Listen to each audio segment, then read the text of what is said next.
والدلالة على الخير ابتغاء وجه الله ومرضاته وقربه وثوابه سبحانه وتعالى آمين آمين ya rabbal alamin. Bismillah, kita lanjutkan bersama-sama mengkaji kitab Risalatul Mu'awanah yang dikarang oleh Imam Abdullah bin Alawi Al-Haddad, yang mana pembahasan 2 minggu lalu yaitu tentang bab kebersihan dan perhatian agama terhadap kebersihan. Agama Islam mengajarkan kita hakikatnya kebersihan yang nampak, zahir, maupun kebersihan yang batin. Hati kita, jiwa raga kita harus bersih. Pertemuan yang kemarin sudah dikasih tahu oleh Imam Abdullah bin Al-Haddad, diberikan arahan oleh beliau terkait penyakit-penyakit hati, terkait kotoran-kotoran yang sifatnya itu adalah batin. Dan dilanjutkan pada hari ini yaitu pembahasan tentang kebersihan yang sifatnya zahir. Minggu lalu juga dijelaskan bagaimana di antara bentuk hal-hal yang dianjurkan oleh agama itu adalah bersih-bersih anggota tubuh. Dari mulai diajari cara potong kuku, potong kuku tangan maupun potong kuku kaki, kemudian membersihkan seluruh rambut, dan membersihkan kotoran-kotoran di setiap lekukan dalam tubuh, di setiap lipatan dalam tubuh disuruh membersihkan. Di antaranya adalah lekukan yang ada di tangan, di kaki, ataupun setiap lipatan yang ada di mata maupun di telinga. Makanya di antara syarat sah mandi besar itu adalah ketika seluruh air mengenai seluruh anggota tubuh yang nampak. Air harus mengalir ke seluruh anggota tubuh yang nampak, yang kelihatan, yang zahir. Karena saking perhatiannya agama Islam terhadap kebersihan. Pada hari ini Imam Abdullah bin Alawi Al-Haddad, beliau akan menyampaikan kepada kita di antara bentuk kebersihan yang disunahkan oleh Kanjeng Nabi Muhammad SAW itu adalah membersihkan mulut dengan bersiwak. Membersihkan mulut dengan bersiwak. Siwak itu adalah secara bahasa, siwak maknanya adalah alat yang digunakan untuk menggosok gigi. Itu secara bahasa. Jadi segala sesuatu yang bisa digunakan untuk membersihkan gigi itu namanya siwak. Tetapi secara syariat adalah membersihkan gigi dengan alat yang khusus dan dengan niat yang khusus. Kalau jenengan sekarang pergi ke toko-toko kitab atau Bayakub kok di Malang itu, atau sejenisnya, cari yang namanya siwak, maka akan diberikan sebuah kayu namanya kayu miswak. Nah, itu adalah bentuk kesunahan dari Kanjeng Nabi Muhammad Sallallahu Alaihi Wasallam. Lalu di sini Imam Abdullah bin Al-Haddad menjelaskan bahwasanya afdalnya siwak itu dari kayu arok. Dari kayu arok. Kalau jenengan pernah beli yang namanya siwak dan ketika dipakai tidak pedes, itu namanya kayu arok. Lalu dilanjutkan bahwasanya kalau tidak nemu kayu arok, barulah kayu zaitun. Nah, ciri-cirinya kayu zaitun niku kalau dipakai di gigi pedes. Jadi kalau jenengan kadang pernah nemu kayu siwak, pernah beli kayu siwak atau dikasih mungkin hadiah orang dari umroh atau hadiah orang dari haji, dikasih siwak batangan, kayu siwak batangan. Lalu pas dipakai itu pedes di mulut, itu namanya kayu zaitun. Biasanya warnanya agak gelap. Tapi kalau tidak pedes itu namanya kayu arok. Lalu selain itu kata para ulama, para ahli fikih, kalau tidak ada kayu zaitun maka menggunakan kayu-kayu yang memiliki wewangian. Kalau tidak ada, baru diganti dengan sesuatu yang kasar. Sesuatu yang kasar ini bisa seperti sikat gigi. Sikat gigi bisa pakai sikat gigi, atau seperti kain-kain yang kasar, ujung dari baju atau ujung dari sorban yang kasar bisa digunakan untuk bersiwak, dan itu tetap dapat kesunahan. Cuma ketika ditanya, Ustadz, apa bedanya sikat gigi dengan siwak, dengan yang dari kayu? Kan sama-sama membersihkan. Dijawab sama ulama, berbeda. Ada bedanya sikat gigi biasa sama siwak. Kalau siwak itu dawuh Kanjeng Nabi sallallahu alaihi wasallam, fa inna siwaka madharatun lil fammi mardatun lirabbi matradatun lisyaitan. Siwak itu faedahnya yang pertama adalah madharatun lil fammi, sama-sama membersihkan mulut. Loh, itu kan juga ada di sikat gigi. Oke, yang kedua, mardatun lirrabb, Allah ridho terhadap siwak itu. Beda dengan sikat gigi. Tingkat keridhaan Gusti Allah berbeda antara ketika kita menggunakan siwak dengan menggunakan sikat gigi biasa. Dan yang ketiga, siwak itu matradatun li syaitan, bisa mengusir syaitan. Tapi kalau sikat gigi biasa tidak. Makanya di zaman dahulu orang-orang, para sahabat Kanjeng Nabi Shallallahu Alaihi Wasallam ketika berperang, beliau senantiasa menggunakan siwak. Bahkan pernah ada peperangan yang mana peperangan itu digagalkan oleh musuh dikarenakan lihat umat Islam seakan-akan makan kayu. Dikirani mangan kayu, ternyata lagi siwakan. Akhirnya perang itu gagal gara-gara siwak. Umat Islam kayu aja dimakan, apalagi kita. Akhirnya peperangan digagalkan gara-gara umat Islam menggunakan siwak. Bahkan ulama mengajarkan, kalau misalnya jenengan niat beli siwak, jangan beli cuma satu. Kalau mau beli siwak, jangan beli cuma satu. Beli minimal 2 atau 3. Kenapa? Karena siwak itu bikin syaitan pergi dan bikin syaitan murka. Orang kalau pakai siwak, syaitan ngamuk, nggak suka. Makanya kalau orang punya siwak itu gampang hilang. Kadang kalau kita beli masih baru, dipakai sekali sudah tiba-tiba hilang. Yomboh lali, ketelesut, atau tiba-tiba ditemukan dalam keadaan kotor, akhirnya nggak kepakai lagi. Itu siwak. Beda sama sikat gigi. Kadang sikat gigi itu sampai serabutnya hilang atau serabutnya mekrok masih dipakai, atau bahkan sampai puklek-puklek pun juga masih dipakai, masih ada di kamar mandi, tidak hilang-hilang. Bahkan jadi ganjelnya pintu, bahkan sikat gigi. Karena sikat gigi tidak bikin marah seton, tapi kalau siwak itu bikin marah seton. Makanya siwak gampang dihilangkan sama seton. Kita dibikin cepat lupa di mana siwak tadi ya, perasaan baru beli atau perasaan dapat hadiah dari orang umroh, baru tak pakai sekali kok udah kotor, baru tak pakai sekali kok udah hilang. Pasti kayak gitu. Karena itu siwak membuat marahnya syaitan.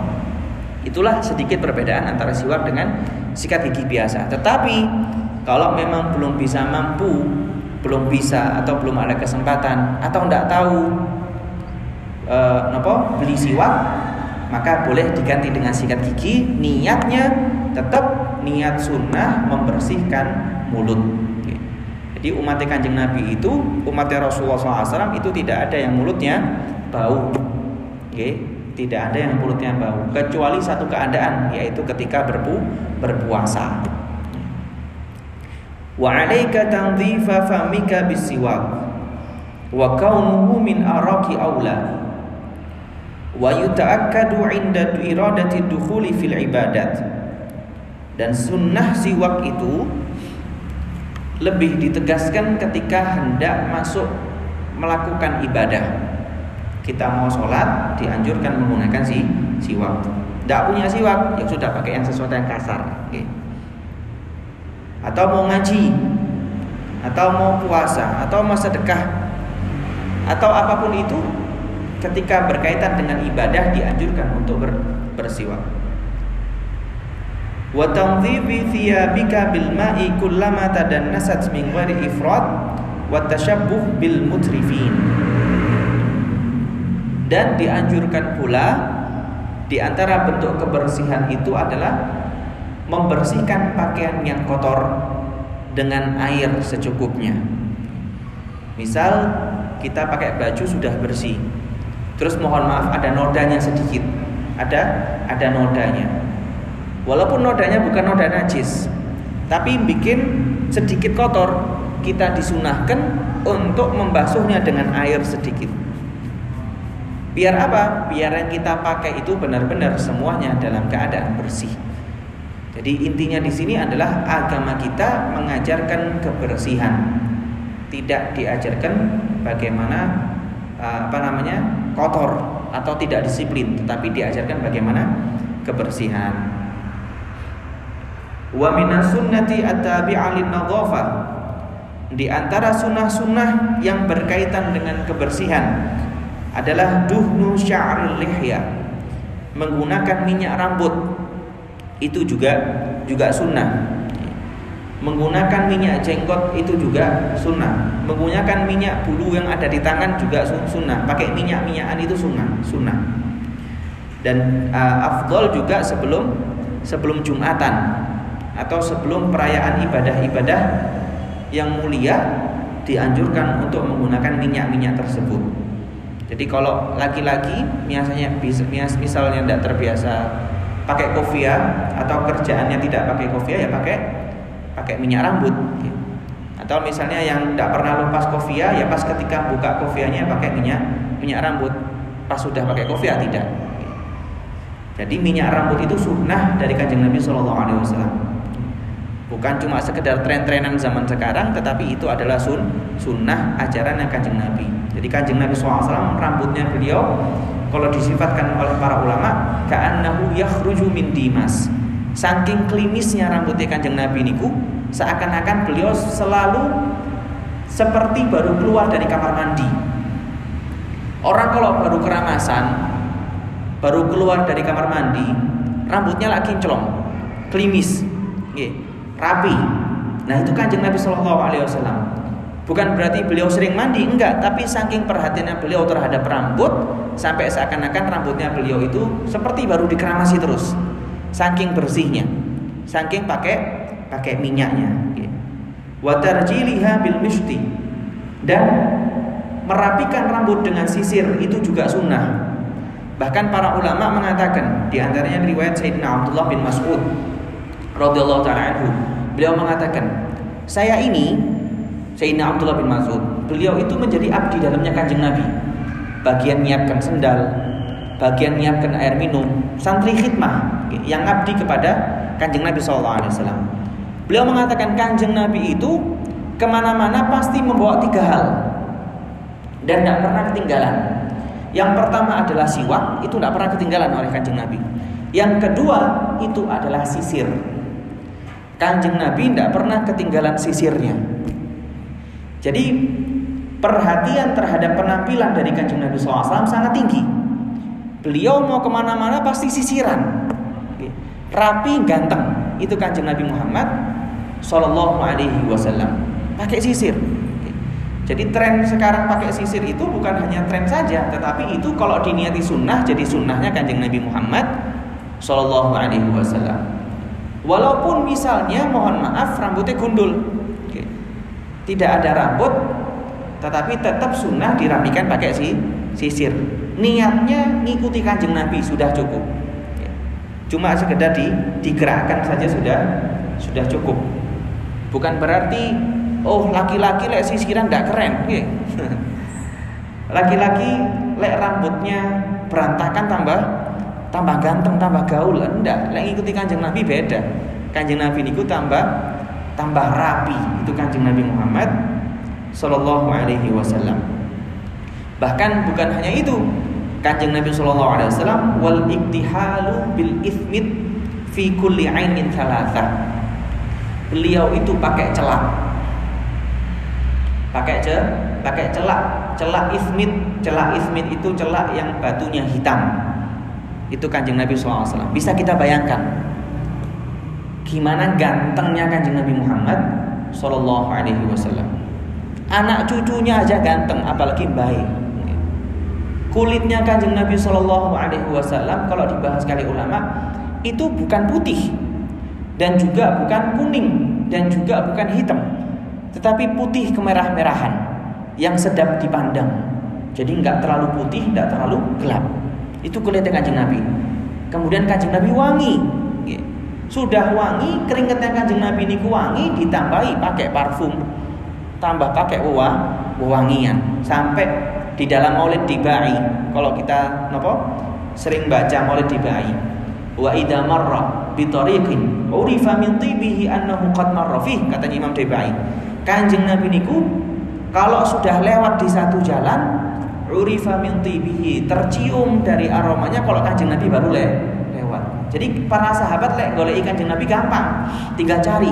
Oh, sini nggak ada bau Kanjeng Nabi, berarti Kanjeng Nabi tidak lewat sini. Saking wanginya. Sekarang kebalik, perempuan lebih wangi daripada laki-laki. Padahal laki-laki niku seharusnya lebih wangi daripada perempuan, dan perempuan itu hanya boleh sangat wangi hanya di hadapan suaminya. Itu titik tidak bisa diganggu-gugat. Wanginya perempuan itu boleh berlebihan, sangat wangi, pakai minyak wangi yang sangat mahal, cuma di hadapan suaminya. Ketika di halayak umum pakai wangian secukupnya. Yang laki-laki baru yang pakai wangian buahnya. Lah, para sahabat itu pun juga kerja keras, kerja kasar. Beliau bertani, beliau berkebun, beliau berternak. Tetapi para sahabat mencontohkan kepada kita, setelah kita kerja itu semua, pas mau menghadap kepada Gusti Allah, semua bajunya diganti dengan pakaian yang lebih indah, yang lebih wangi. Itu diajarkan oleh para sahabat dan diajarkan oleh Kanjeng Nabi SAW. Celaan Kanjeng Nabi. Bagaimana cara celaannya Kanjeng Nabi? Caranya adalah beliau meletakkan celaknya di sebelah kanan 3 kali, 3 olesan, dan yang kiri 3 kali. 1, 2, 3, 1, 2, 3. Oke. Itu sunnahnya Kanjeng Nabi Muhammad SAW. Celak yang warna hitam, bukan celak yang warna lain. Sekarang sudah muncul zaman modern, celak-celak banyak, warna hijau, warna merah, warna coklat. Boten, yang sunnahnya itu yang hitam. Yang kalau zaman-zaman lawas niku tasik kayak batu niku. Itu ismit namanya. Atau kalau zaman sekarang itu ada kayak ada batangnya gitu, langsung cair. Dan Kanjeng Nabi SAW ketika celaan itu beliau setiap malam sebelum tidur beliau bercelak. Bahkan di antara amalan Kanjeng Nabi SAW sebelum tidur, beliau itu berwudu. Pertama berwudu, kemudian sikat gigi, kemudian bersihkan kasur, kemudian pakai celak, kemudian pakai siwak, lalu pakai wewangian, lalu sebelum tidur memaafkan orang-orang yang bersalah kepada beliau. Ini diajarkan oleh Kanjeng Nabi SAW. Jadi bukan orang Jepang yang disiplin, tetapi orang Jepang itu sejatinya jiplak syariatnya agama Islam. Bahkan di sini dikatakan oleh Imam Abdullah bin Al-Haddad, wasti'malu thib wal ikthar minhu fa innahu yasturur rawaihal karihah ats-tsa'irah minal insan wa ghairihi. Dan sunnah menggunakan thib, wewangian, wal ikthar minhu, dan memperbanyak wewangian itu khususnya ketika ibadah. Kalau ibadah ada 2 jenis wangian. Ada wangi yang pakai istilahnya alkohol, dan ada yang tidak. Tetapi setelah diteliti bahwasannya alkohol yang ada di wewangian itu bukanlah alkohol yang sama jenisnya seperti, mohon maaf, minuman-minuman keras. Kalau misalnya alkohol jenisnya sama seperti minuman keras itu, maka haram, tidak boleh. Tetapi setelah diteliti oleh ulama kontemporer, ulama modern, bahwasannya alkohol yang dipakai di minyak wangi itu adalah alkohol yang berbeda, tidak sama seperti alkohol yang diminum. Jadi alkohol ada beberapa jenis. Ada jenis alkohol medis yang buat ngobati orang biasanya. Ada yang mohon maaf alkohol yang minuman keras, dan alkohol yang buat wangian.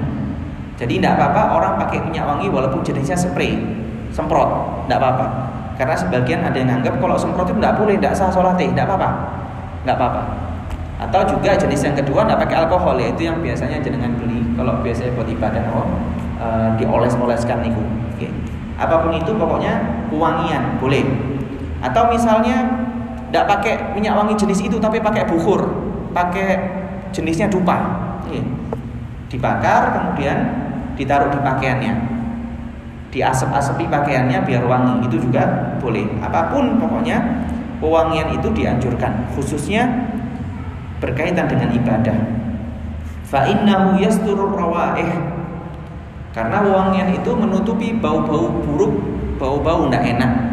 Orang kalau sholat dan baunya wangi itu tambah khusyuknya. Masjid kalau baunya wangi itu tambah khusyuknya. Kalau misalnya sholat kebetulan pas sampingnya mohon maaf agak tidak enak, maka sholatnya pun juga akan berkurang khusyuknya. Wa yata'akkadu 'inda huduril jumu'ati wa sa'iri jumu'il Islam. Dan minyak wangi itu dianjurkan lebih ketika datang sholat Jumat. Dan begitu pula di setiap acara yang mana orang Islam sedang berkumpul, entah waktu pengajian bareng atau waktu Jumatan atau waktu walimah misalnya, atau sholat Id, Idul Adha, Idul Fitri, pokoknya pas kumpul-kumpul niku, itu dianjurkan pakai minyak wangi. Waqad kana sallallahu alaihi wasallam yuhibbuhu wa yaktsuru minhu. Dan Kanjeng Nabi sallallahu alaihi wasallam menyukai minyak wangi. Minyak wanginya Kanjeng Nabi niku lebih wangi daripada minyak misik. Minyak misik yang asli itu wallahu alam katanya hasil daripada cairan yang ada di tanduknya rusa. Itu minyak wangi misik. Itu minyak wangi kesukaannya Kanjeng Nabi Muhammad SAW. Dan di surga kelak baunya seperti bau misik. Kanjeng Nabi sangat suka. Bahkan para sahabat radhiyallahu taala anhum, ada sebagian sahabat itu minta izin ke Kanjeng Nabi, wahai Kanjeng Nabi, boleh enggak saya menadahi keringatnya jenengan? Pas Kanjeng Nabi keringetan, diwadahi oleh para sahabat dalam wadah kecil, dan keringatnya Kanjeng Nabi itu dijadikan minyak wangi. Bisa dibayangkan ya nopo wanginya Kanjeng Nabi Muhammad sallallahu alaihi wasallam. Wa rubbama ru'iya bariqut tibi ala mafraqi ra'sihi wa dzalika liyustanna bihi. Bahkan saking seringnya Kanjeng Nabi sallallahu alaihi wasallam pakai minyak wangi, sampai dikatakan kalau kelihatan dari jauh Kanjeng Nabi itu seperti berkilau, seperti ada kilauan karena beliau pakai minyak wangi, saking seringnya pakai minyak wangi. Wa illa faqad kana alaihi salam lahu tibun fi jasadihi yastagni bihi 'anil tib.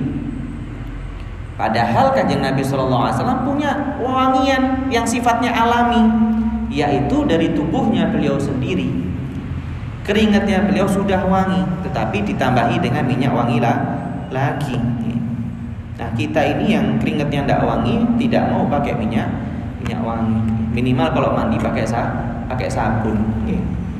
Sekiranya mengurangi aroma yang tidak sedap. Wa yustahabbu an yatatayyaba ar-rajul bima yadhharu rihuhu wa yakhfa launuhu wal mar'atu bi dhiddi dzalik. Dan disunahkan untuk laki-laki itu memakai minyak wangi yang wanginya bisa dicium banyak orang. Apa namanya? Strong, enggak, yang baunya kuat. Yang bisa kanan kiri depan belakang itu bisa mencium. Wal mar'atu bididdi dzalik, dan perempuan sebaliknya. Perempuan sebaliknya. Wa 'alaika bil ihtirazi 'anil najasati kulliha. Fa idza asabaka minha syai'un ma'ar rutubah fabadir bi ghuslihi. Kemudian Imam Abdullah bin Al-Haddad memberikan tuntunan kepada kita, hendaknya kita hati-hati terhadap najis. Segala jenis bentuk najis, mau najis yang ma'fu dimaafkan atau najis yang tidak dima'fu. Contohnya najis yang ma'fu itu kayak, mohon maaf, kotorannya lalat. Kotorannya lalat. Terkadang kalau kita menjemur pakaian, tiba-tiba setelah dijemur ada titik-titik kayak kotorannya laler. Itu dima'fu. Itu najisnya dima'fu, dimaafkan. Karena orang sulit buat menjaga bajunya biar tidak ketempelan lalat. Itu diantara najis yang ma'fu. Jadi jangan bingung ketika kita jemur, loh ini akeh laler engko lah mohon maaf dikotori. Nggih. Enggak apa-apa. Kotoran yang laler itu diantara yang ma'fu. Atau kotoran hewan yang tidak memiliki darah, itu juga dima'fu. Baik, ada juga najis yang tidak dima'fu. Contohnya darah yang begitu banyak, okay? Darah yang begitu banyak, ukurannya lebih daripada satu koin. Kalau koin sekarang itu kayak koin 100 rupiah zaman dulu yang biasa buat kerokan niku. Nah, lebih dari bunderan itu udah dihitung najis. Tapi kalau lebih kecil dari satu koin itu masih dima'fu, masih dimaafkan. Mungkin ada orang di tangannya ada jerawatnya atau di kakinya ada jerawatnya, misal orang-orang pas sholat keluar darah, akhirnya kena bajunya. Dilihat seberapa besar ukuran darahnya itu. Kalau sampai kayak koin, ya kalau jenengan biar gampang nangkepnya, kayak koin 100 rupiah yang dulu tipis, yang buat kerokan itu, kalau ukurannya segitu atau lebih gede maka najis. Tapi kalau cuma titik itu maka dima'fu. Okay? Dan masih banyak lagi kalau membahas tentang najis-najis itu di bab fikih. Okay? Di sini yang pengen ditekankan adalah ketika kita terkena najis, mau najis yang dimaafkan atau tidak, diusahakan segera dibersihkan. Oh, ini kan cuma darah jerawat sedikit, tidak apa-apa, bajuku tidak najis. Iya benar, tidak apa-apa, tetap sah dibuat sholat, tapi lebih baik segera dibilas dengan air. Kemudian Imam Haddad menjelaskan, khususnya kalau misalnya najis yang terkena kepada kita itu najis yang basah. Najis yang basah. Karena najis yang basah itu sulit untuk dibersihkan, sulit untuk dijadikan sarana buat ibadah. Misal pas sholat, mohon maaf, pakai rida, pakai sorban, terus tiba-tiba dikasih berkah sama cicak, mohon maaf, ada cicak mengeluarkan kotoran dari atas. Kemudian di sorbannya ini kotorannya itu basah, mohon maaf. Maka ketika dalam sholat wajib sorbannya atau ridanya itu dijatuhkan secara langsung, dan orang tersebut masih melanjutkan sholatnya. Jadi jangan sampai sholat membawa najis. Itu kalau kotorannya basah. Kalau kotorannya kering bagaimana? Maka caranya adalah diusapkan saja. Jadi mohon maaf, kotoran cicak jatuh dan hasilnya kering, ketika kita nyentuh pun tidak ada bekas di tangan kita, maka cukup dengan nyentil saja sudah tidak apa-apa. Beda ketika basah, pas sholat kemudian di depannya jatuh kotoran. Kalau misalnya kering ya udah disentil aja, yang penting kotorannya tidak sama kita. Tapi kalau basah maka ridaknya harus dilepas. Itu bedanya kering dengan basah. Makanya kalau dalam najis kering itu ada kaidah al-jaffu bil jaffi tahirun bila khilaf. Kering ketemu kering jadinya suci. Kering ketemu kering jadinya suci. Contoh, misal jenengan tahu ada ibu-ibu pakai pakaian yang panjang, dressnya panjang atau abayanya panjang sampai nempel lantai biar tidak kelihatan kakinya misal. Lalu beliaunya jalan di pinggir jalan, padahal jenengan tahu biasanya di jalan itu ada orang meludah, mohon maaf, atau misalnya ada kotor-kotor, tetapi selama jalannya itu kering dan pakaian yang dipakai oleh ibu-ibu tadi itu kering, maka hasilnya tidak najis. Tapi kalau salah satunya ada yang basah, maka bisa menjadi najis. Contoh lagi misalnya di Bali misalnya. Di Bali itu misal identik dengan, mohon maaf, ada hewan namanya anjing di gang. Lalu gangnya itu kering. Gangnya kering, tapi setiap rumah punya hewan peliharaan anjing. Ada ibu-ibu atau bapak-bapak misalnya pakai sarung, kemudian ngepel, saking panjangnya sampai nempel lantai. Pakai sendal pun juga masih nempel jalan. Bagaimana hukumnya? Kalau misalnya kering, jalannya kering, panas, lalu roknya ibu itu atau sarungnya bapak itu kering juga, maka tidak menjadi najis karena kering ketemu kering. Tapi kalau misalnya jalannya itu basah, bekas hujan, walaupun sarungnya jenengan atau roknya jenengan itu kering, maka bisa menjadi najis. Kenapa? Karena itu tempat lalu lalangnya anjing misal. Jadi kaedahnya seperti itu, kering ketemu kering adalah suci.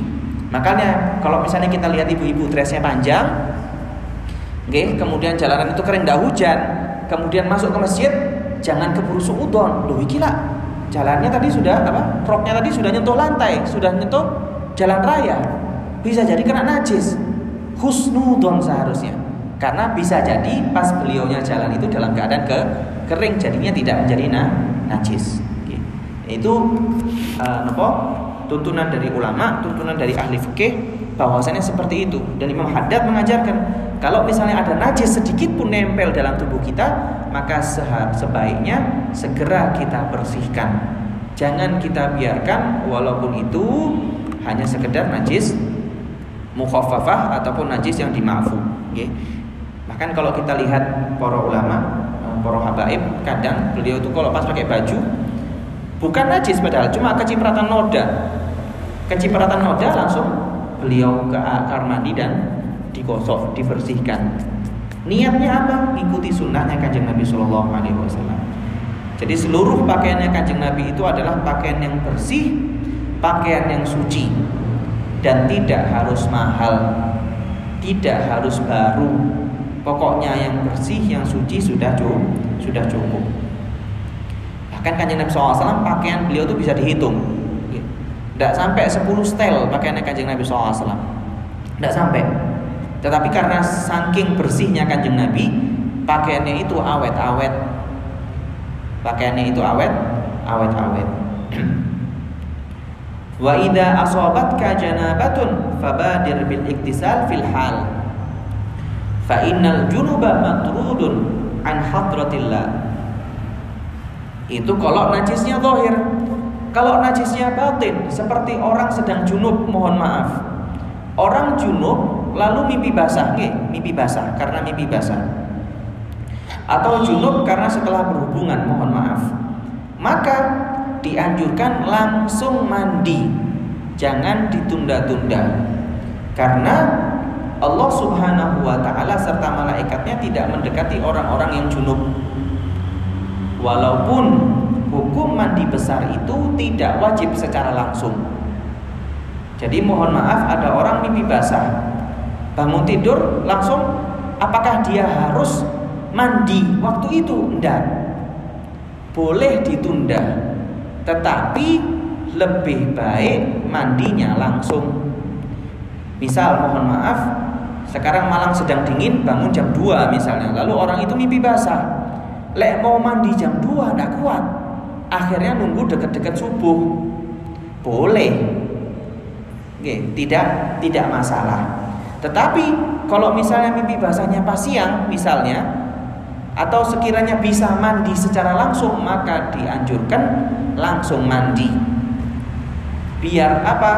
Biar ketika Allah Subhanahu wa taala ingin memandang kita itu bisa dipandang.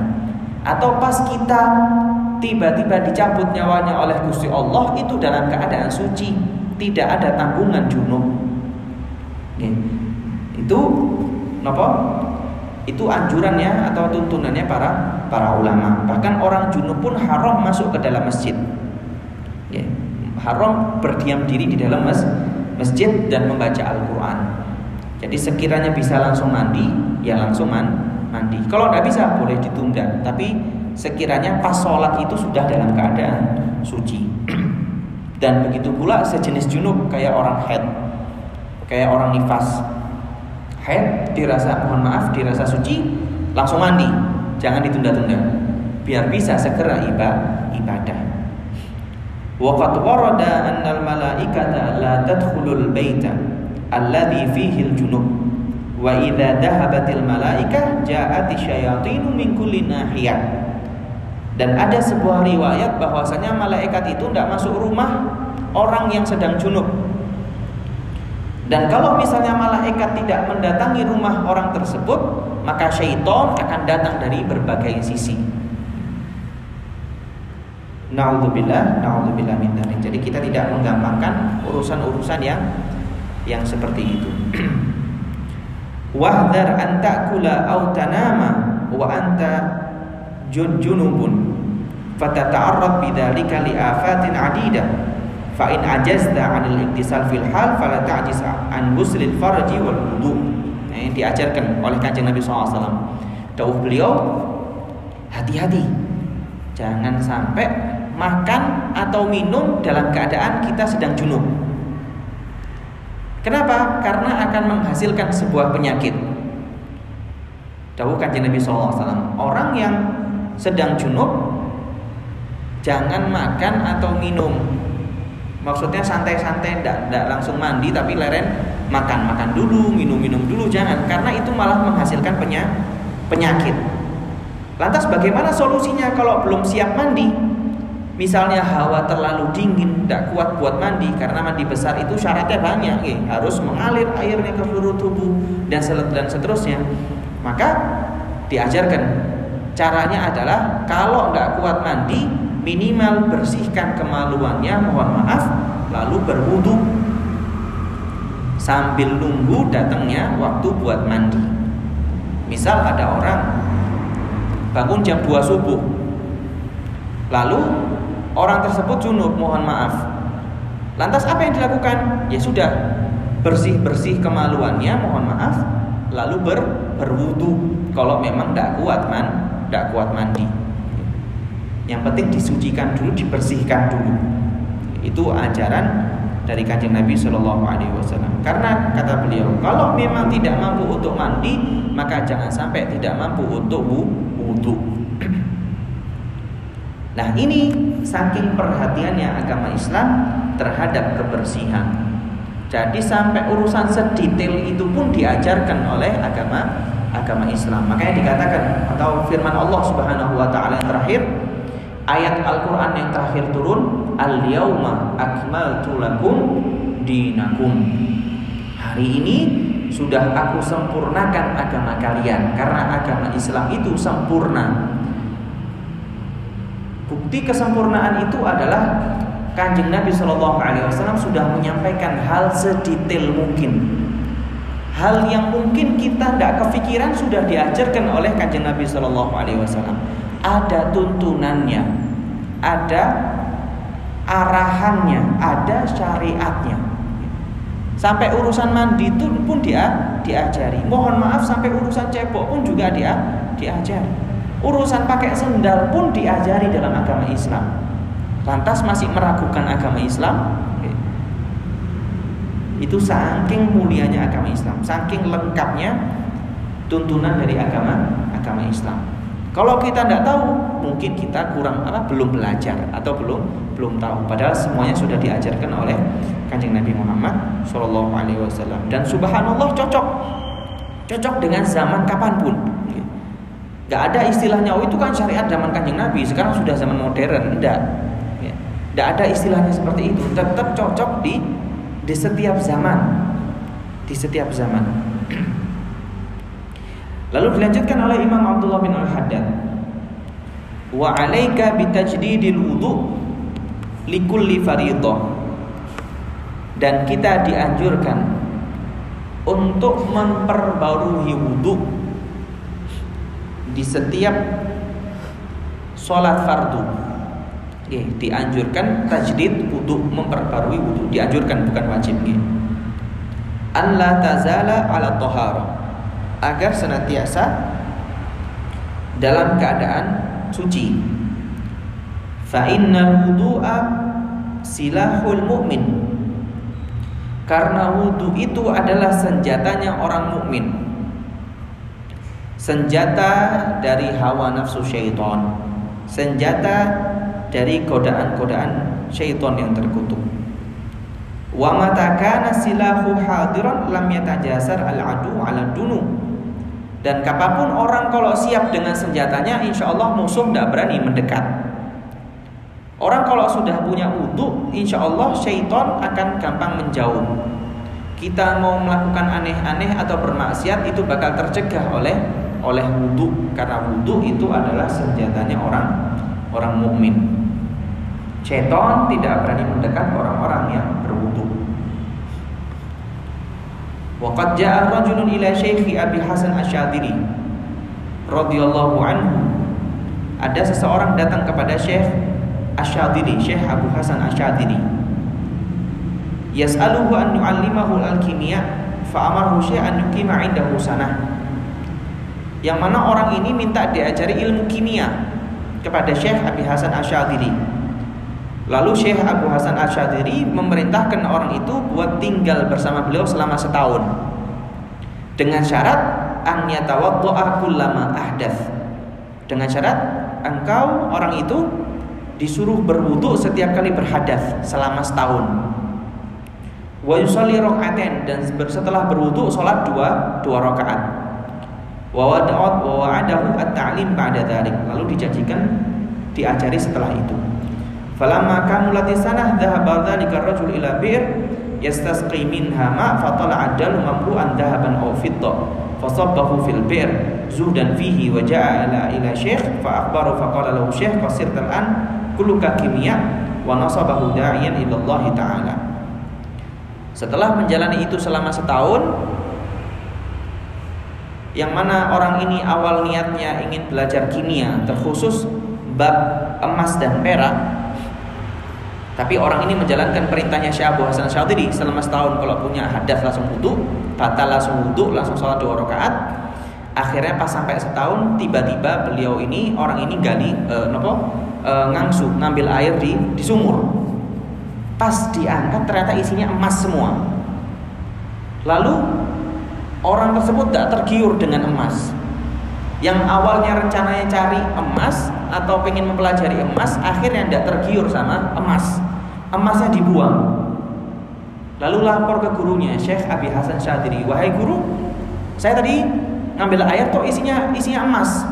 Dijawab, sekarang engkau lebih emas daripada emas yang asli, dikarenakan engkau menjaga wudu selama setahun dan sholat sunnah 2 rakaat setiap setelah wudu. Semoga Allah Subhanahu wa taala memberikan kita ilmu yang bermanfaat fid din wa dunya wal akhirah, wa ja'al jam'ana hadza jam'an marhuma wa tafarruqana ba'di tafarruqan ma'suma wa la taj'al fina wa la ma'ana syaqiyan wa la mahruma wa an babi